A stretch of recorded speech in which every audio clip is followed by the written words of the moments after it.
Drácula. Su solo nombre nos hace tener pesadillas con los seres más maléficos del arte, los vampiros.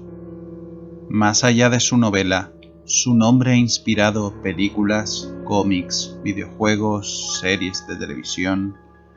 Drácula es uno de los personajes más importantes de la historia de la creación artística. Pero, ¿quién creó a este terrible y despótico ser que se alimenta de la sangre de los inocentes para crear su imperio del mal? El nombre de su escritor es Bram Stoker, y hoy sigue siendo considerado el padre de los vampiros modernos.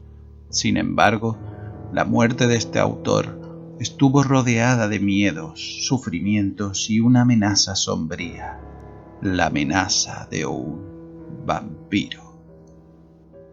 Estás en Jueves Literarios, una sección donde hablamos sobre curiosidades literarias vinculadas a escritores, libros y el mundo de la creación. Mi nombre es Carlos J. Eguren, soy escritor, profesor y periodista, me encanta leer y quiero compartir estas historias con todos vosotros. ¡Empezamos! Bram Stoker es uno de los escritores de género fantástico más conocidos de la historia. En sus primeros años padeció una enfermedad que lo obligó a pasar mucho tiempo en cama, pero las innumerables lecturas le llevaron a sentir una gran pasión por la literatura. Durante su adolescencia, su condición física mejoraría y se convertiría en todo un deportista al que siempre le llamaron la atención las historias. En esta época, incluso, Bram conocería a Oscar Wilde, el célebre escritor de obras como El retrato de Dorian Gray, y el propio Bram se casaría con una antigua novia de Wilde. Más tarde, Stoker trabajaría como secretario de un prestigioso y cruel actor teatral, Henry Irving, que inspiraría la imagen aristocrática del célebre Drácula. No sería la única fuente. El escritor también tomaría elementos de dos obras muy populares, El vampiro de John William Polidori y Carmilla de Joseph Sheridan Le Fanu.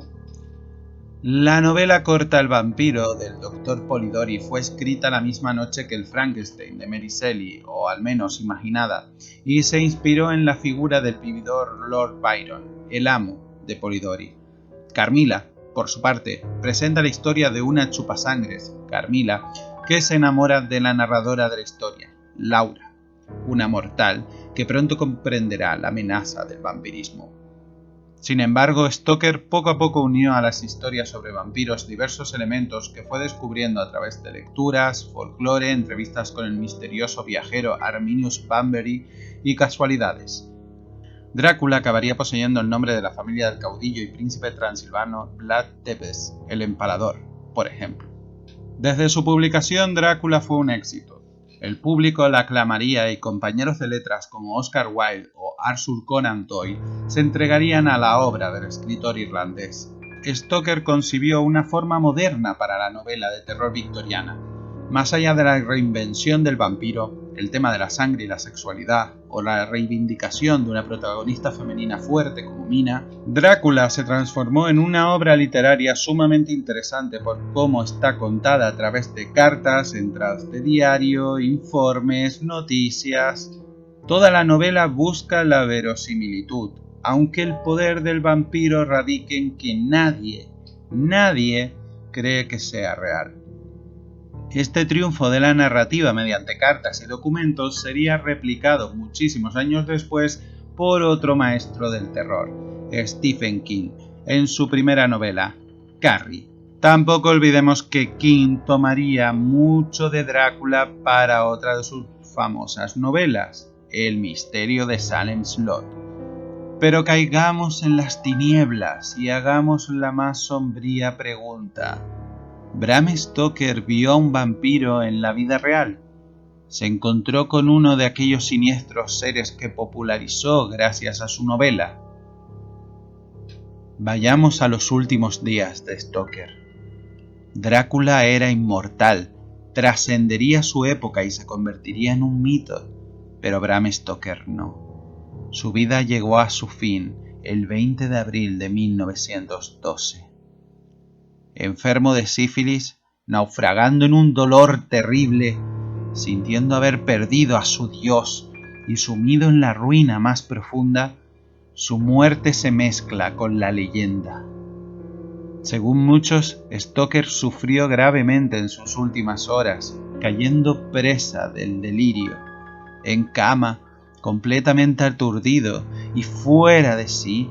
El autor señaló a una esquina de la habitación de la pensión que estaba regentando en sus últimos días. ¿Qué estaba viendo en la oscuridad? ¿Qué era lo que contemplaba y nadie más podía ver? Con una voz quebrantada por la inminente muerte, susurró varias veces la misma palabra. Strigoi, Strigoi, Strigoi. La palabra Strigoi significa espíritu maligno, una palabra común en rumano para referirse a vampiro. Poco después, el alma de Stoker desapareció de este mundo. Es interesante pensar cómo la ficción y la realidad se mezclan en la vida de muchos autores.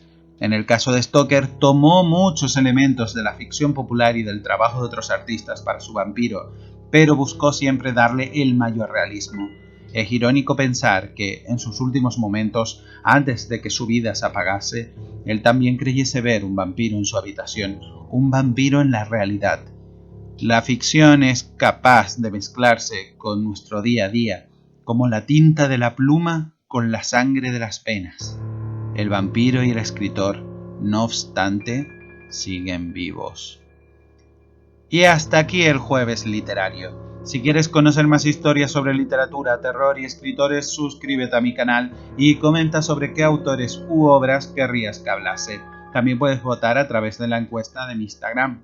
Muchísimas gracias, nos vemos y ya sabéis, cuidado con los vampiros.